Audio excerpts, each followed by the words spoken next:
नमस्कार मेरे विद्यार्थियों, आपकी मंगल कामना के साथ और मैं आपकी अध्यापिका आपका ई कक्षा में हार्दिक स्वागत करती हूँ। विद्यार्थियों, आज हम कक्षा 5वीं में विषय नैतिक शिक्षा में पाठ आर्य समाज के नियम इस पाठ का प्रथम भाग अध्ययन करने वाले हैं। आर्य समाज के 10 नियम हैं विद्यार्थियों। तो हम 10 नियमों से 7वें से लेके तो 10वें तक आर्य समाज के नियम आज अध्ययन करने वाले हैं। आर्य समाज क्या मानता है और आर्य समाज के सदस्य को समाज में कैसा आचरण करना चाहिए, यह पिछले 6 नियमों में बताया गया है। और अंतिम 7, 8, 9 और 10 नियमों के अंतर्गत उन नियमों का संबंध जो है सामाजिक व्यवस्था एवं सामाजिक व्यवहार से है। सदस्य को समाज के प्रति अपने कर्तव्य का पालन कैसे करना चाहिए, यह इन नियमों में बताया गया है, जो कि निम्न प्रकार से हैं। आइए 7वां नियम क्या कहता है। सबसे प्रीतिपूर्वक धर्मानुसार यथा योग्य वर्तना करनी चाहिए। एक मानव को अर्थात व्यक्ति के समूहों को समाज कहते हैं।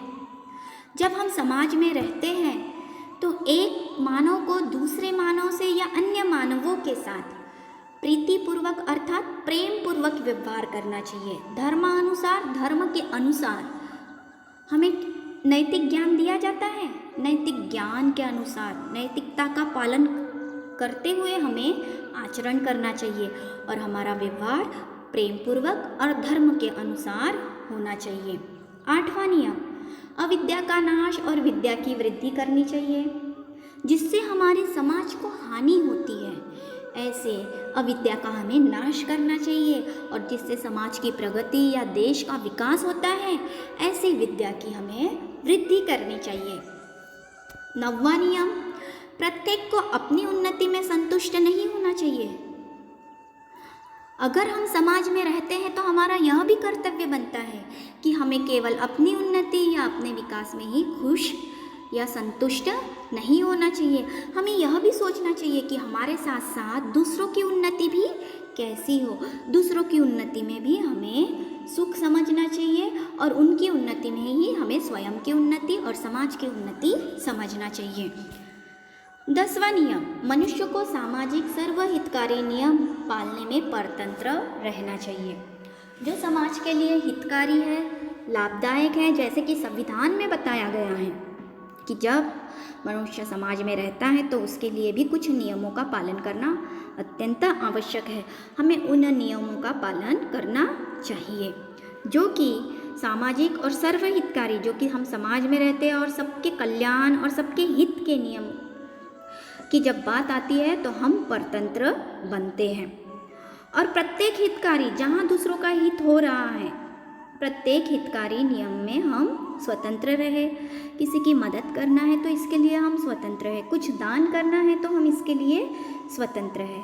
अर्थात संविधान में भी कुछ नियम बनाए गए हैं, जैसे कि हम किसी की हत्या नहीं कर सकते, चोरी डकैती, इसके लिए कुछ कानून बने हैं, कुछ नियम बने हैं जिसके लिए हम परतंत्र हैं।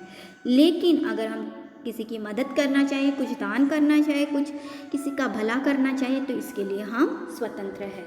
तो आइए आगे बढ़ते हैं। समाज में प्रेम तथा धर्म का प्रसार केवल भाषण से, प्रवचन से, सत्संग से नहीं हो सकता है।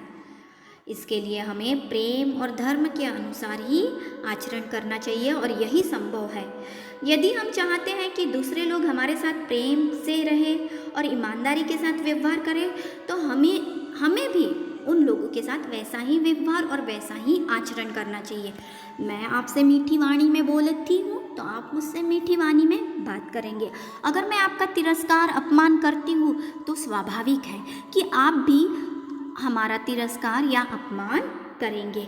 इसीलिए पहले अपने आचरण को शुद्ध रखिए, अपना आचरण पहले अच्छा रखिए, ताकि आगे वाला इंसान आपके साथ उसी तरह से आचरण या उसी तरह से व्यवहार करे। सबके साथ प्रेम और ईमानदारी का व्यवहार तो करना चाहिए, किंतु यदि कोई दुष्ट अपनी दुष्टता से बाज नहीं आए। ऐसा कोई होता है कि जो अपने बुरे व्यवहार के कारण बाज नहीं आता, सुधरता नहीं है, उसे बुरा व्यवहार करने की आदत पड़ जाती है, वह मीठी वाणी में बात नहीं करता है, प्रतिदिन वह कटु वाणी का ही प्रयोग करता है, किसी को मारता है, किसी को अपशब्द में बोलता है।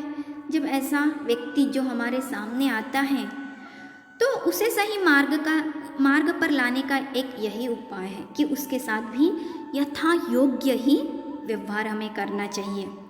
जब समझाना काम नहीं कर पाता है तो डांट से काम लेना पड़ता है। छोटे बच्चों को जब वह कोई गलत काम करता है तो हम उसे एक बार समझाते हैं, 2 बार समझाते हैं, फिर भी वह नहीं मानता है तो मम्मी उसे चिल्लाती हैं, डांटती हैं, बेटा यह गलत है, हमें यह कार्य नहीं करना चाहिए। ठीक उसी तरह से जो दुष्ट या दुष्टता से बाज नहीं आता है, हमें उसके साथ उसी के अनुसार अर्थात उसके साथ यथा योग्य व्यवहार करना चाहिए। उसे बुरा, सही, गलत, सही क्या है इसकी जानकारी देना चाहिए और सत्य का ज्ञान कराना चाहिए और उसके परिणामों से भी परिचित कराना चाहिए कि अगर हम बुरा व्यवहार करते हैं तो उसका क्या परिणाम होता है। विद्या जीवन को सामाजिक उन्नति से लेकर तो मोक्ष तक ले जाने का साधन है। विद्या एक ऐसा महत्वपूर्ण साधन है कि व्यक्ति का संपूर्ण विकास उसी से संभव हो पाता है कि वह समाज में अपनी उन्नति कैसे करे और समाज में अपना आचरण या अपना व्यवहार किस प्रकार से रखे। तो यह मोक्ष तक अर्थात सुख प्राप्ति तक ले जाने वाला प्रमुख साधन है। अतः स्वार्थ और परमार्थ, स्वार्थ जो खुद का ही देखता है, खुद की ही भलाई देखता है, खुद का स्वार्थ साधता है, परमार्थ खुद का स्वार्थ देखने के साथ साथ दूसरों की भलाई, दूसरों का भी स्वार्थ, दोनों दृष्टियों से इसकी वृद्धि करना आवश्यक है। विद्यार्थियों, आशा करती हूँ कि आपको यह अवश्य समझ में आ रहा है। तो आइए अब बढ़ते हैं गृह पाठ की ओर। इन नियमों को याद करके अपने गुरुजी को सुनाइए, अर्थात इस नियमों को कंठस्थ कीजिए और अपने ग्रुप में इसका ऑडियो बनाकर भेजिए।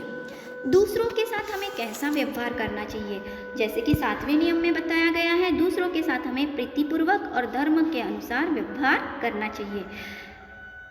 विद्या की वृद्धि के लिए अविद्या का नाश क्यों करना चाहिए? क्योंकि विद्या की वृद्धि के लिए हमें अविद्या का नाश करना अत्यंत आवश्यक है ताकि हम समाज में सुख शांति का प्रसार कर सकें और अपना व्यवहार ईमानदारी के साथ हम कर सकें। सबकी उन्नति में ही अपनी उन्नति समझने से क्या भाव है, अर्थात सबकी प्रगति में ही अपनी प्रगति समझना चाहिए, अर्थात सबके विकास में ही अपना विकास समझना चाहिए। ऐसा समझने से, ऐसा भाव लाने से हमें सुख का अनुभव होता है। हम किस प्रकार के नियम पालने में स्वतंत्र हैं? तो हम कौन से नियम पालने के लिए स्वतंत्र है बच्चों? हाँ, जो कि प्रत्येक व्यक्ति के लिए हितकारी हो, लाभदायक हो, ऐसे नियम पालने के लिए हम स्वतंत्र हैं। अच्छा विद्यार्थियों, इस पाठ का दूसरा भाग अगली ही कक्षा में हम अध्ययन करेंगे। तो मैं अब आपसे विदा लेती हूँ। धन्यवाद।